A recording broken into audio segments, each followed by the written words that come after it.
Whotrek, the ultimate adventure one. Chapter 13. Epilogue. On the bridge of the Enterprise, Picard and his crew were saying goodbye to the Doctor now that the entire situation had been resolved. Now then, there's just one thing I'm curious about. Picard said, before turning to face Wesley. If all the absurdity of the fanfic universe has been erased from history, does that include the bit about Wesley being the Master? No, Wesley was always the Master. How else do you think he was able to find death so many times without regenerating at all? The Doctor said, and Wesley began to laugh maniacally. Indeed, I am the Master, future ruler of all of time and space, and you will obey me. He started glowing and shooting lightning from his hands. Because let's face it, the End of Time Master was just hilarious. Secretly a Sith Lord with a genius ex-wife somehow managed to brew an Ant-Master resurrection potion while in prison. How could the universe not play around with that a little more? Before noticing that I was still standing right there and realizing that, oh wait, commanding a Q to bow down before him might be a bad idea and could result in him being turned into a mere snow rat on Delta Vega, he wisely added, Eventually. With that, he jumped into the hyperlift, stormed down to the dock area, and hacked his way into a shuttlecraft. He then proceeded to ditch, laughing like a maniac as he zipped off into the darkness of space, never to be seen again. Or so assumed no one, ever. Beverly Crusher was so devastated to learn that her son was an evil Time Lord conqueror from the planet Gallifrey that she did not even stop to consider how it made absolutely zero sense for her human son, to whom she gave birth, to actually be an alien who's lived for thousands of years.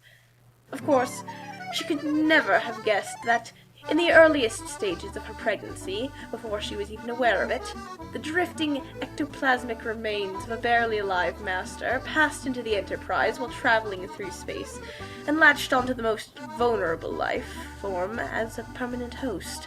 Crusher's unborn child, so early in its development, was the perfect host. The Master was able to influence its growth, making sure that the child would have a phenomenal intellectual capacity, and even altering its DNA into TNA so as to enable regeneration later on. Yes, you're skeptical.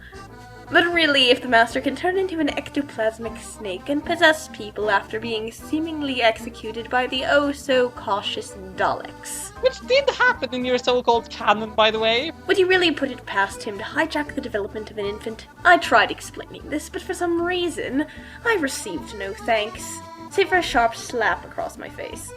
It didn't hurt, of course, since I wasn't truly mortal, but still! She hit me! Data said, attempting to determine what synthetic emotional response would be appropriate in this situation. The Doctor, having always been terrible at talking to parents, piped up, Well, anyway, I just got a call from the 51st century about some trouble with an alliance of Cybermen and Borg. Never gonna work that. The two have such opposed ideologies, but still, I really should make sure. Not sure, something interesting might actually happen.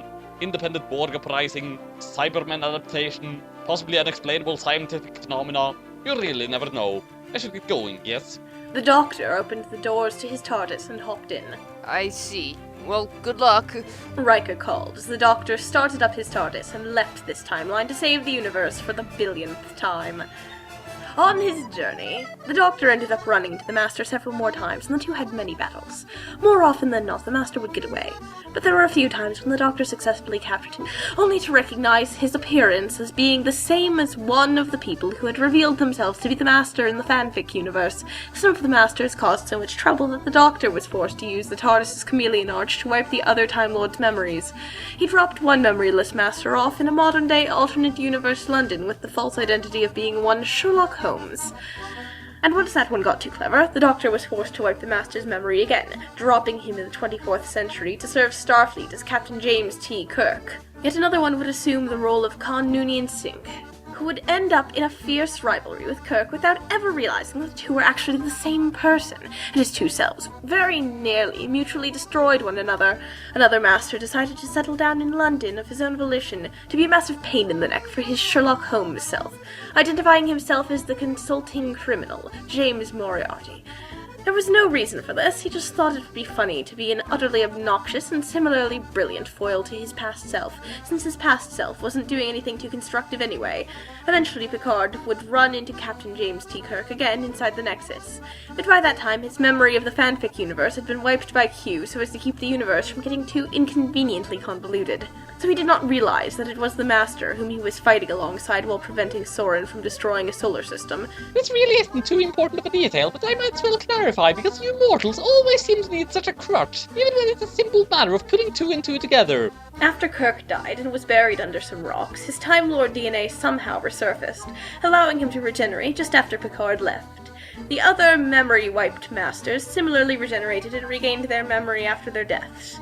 This would make very little sense so far as Time Lord biology goes, except that Time Lord biological functions and regeneration laws are so convoluted in your 21st century understanding of it that I really don't need to go into further detail. But if I must throw you a bone, let's just say that the Doctor couldn't bear to actually let his childhood friend and timeless enemy actually die, so he tweaked the chameleon arch just enough that the Master's Time Lord genetics would resurface if he ever reached the point of having to regenerate. And so the cycle continued. Oh, and remember that bratty little Q that made me kick out Picard?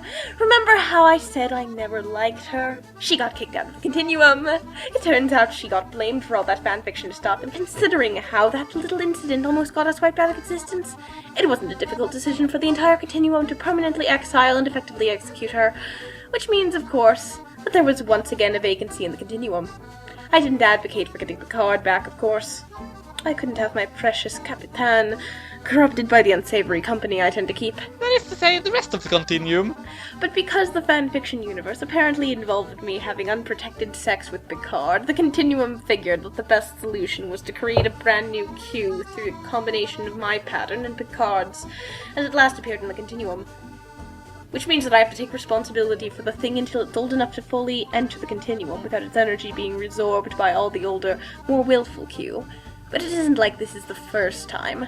I mean, yes, haha, I got pregnant by Picard. This is obviously an excuse for my rivals to get me out of the way for a while. The whole Continuum has an awful sense of humor, but maybe the Q could use a bit of Picard's influence. Or something close to it. Stalwart and idealistic like him, but savvy and charming like me. At least I can only hope. Oh look, I'm being all sentimental now, aren't I? Back on track, then. Back in Picard's time, just after the Doctor had left, Picard was left in a daze as to how on earth he was ever going to report all of this back to Starfleet.